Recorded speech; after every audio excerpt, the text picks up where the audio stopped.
What this talk is about is the other unfinished part of Einstein's double revolution, which is making sense of quantum mechanics. You've all heard of Schrodinger's cat, which is dead and alive and who knows what, and can't you tell from the smell before you open the box? And we've heard of particles that are here and there, and waves and particles, and it sounds like it doesn't make any sense. And the real story, the point of view that I want to discuss today, is that in fact it doesn't make any sense because it's wrong. And I'm proud to be standing here where Roger Penrose was just a couple of weeks ago, and he said the same thing. Now, some people are polite, and we say it's incomplete, but we really mean, and this Roger chided me for, why don't we just say it's wrong? Because that's really what we mean when we say it's incomplete.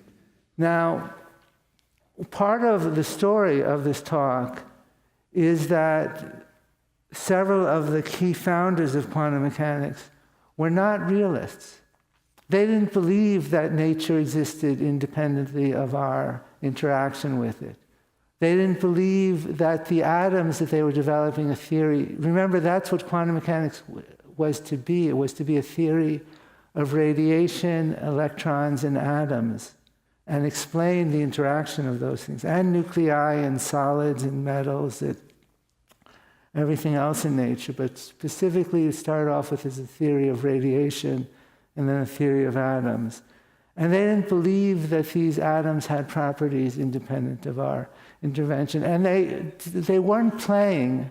They deeply didn't believe that. They've seen the destruction of European civilization and everything that had been built up and all the optimism and hopefulness of the 19th century.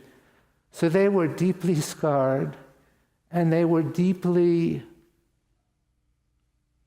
suspicious of rationality, of optimism, of progress.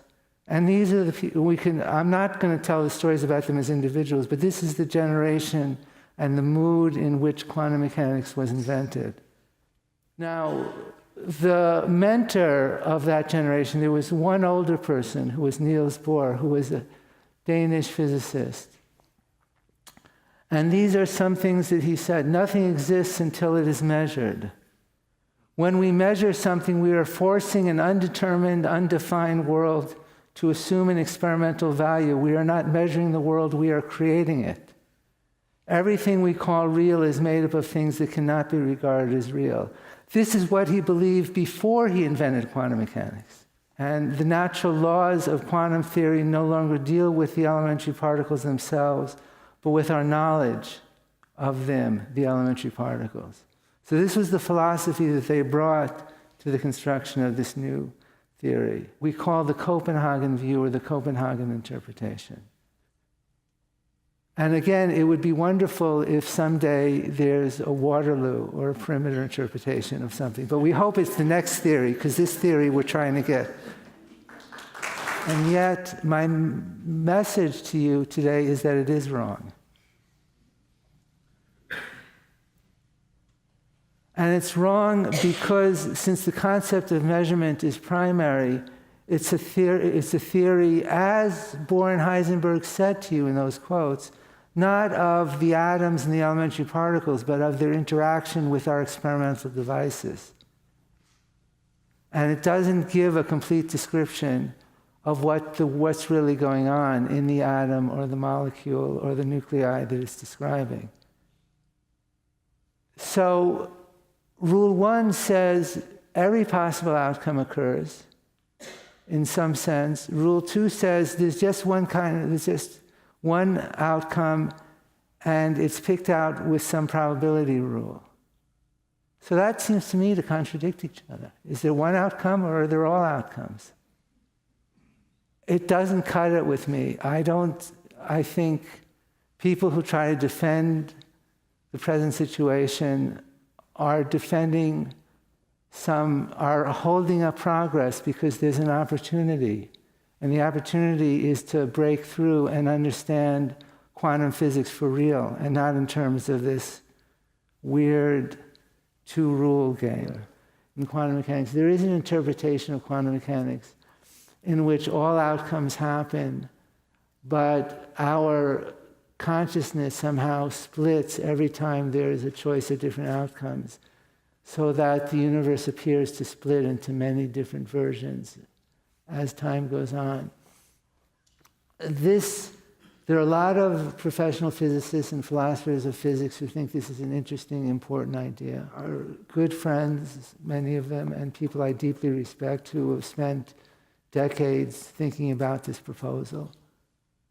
I think personally it's crazy, but out of respect for them, I tried. I'm trying to wrap my head around this idea that quantum mechanics is wrong, and how you could state that definitively. Because we've clearly, as you mentioned, have experimented with the theory of quantum mechanics and established correct results. And just because there are elements we can't explain doesn't mean that the elements aren't there. So I don't know how you can call it wrong. And so I'm not proposing anything insane. I'm not proposing. And even though I tell my story as a kind of comedy, Niels Bohr was a great scientist and a great mentor. Werner Heinsenberg was a great scientist, as were Pauli and many, many of the other people who flocked to work with him. There were good reasons to celebrate their success. But the theory is still wrong. And I insist on that. If you don't let me say that, then you're not going to let me say that Ptolemy's theory was wrong. Ptolemy's theory gave three-place accuracy over several hundred-year timescales for the positions of the planets, the moon. Maybe there are moons, who knows? The moon, and et cetera, on the sky. Yet we're very comfortable saying that Ptolemy's theory was completely wrong. But for 1,000 years, it gave three-point accuracy.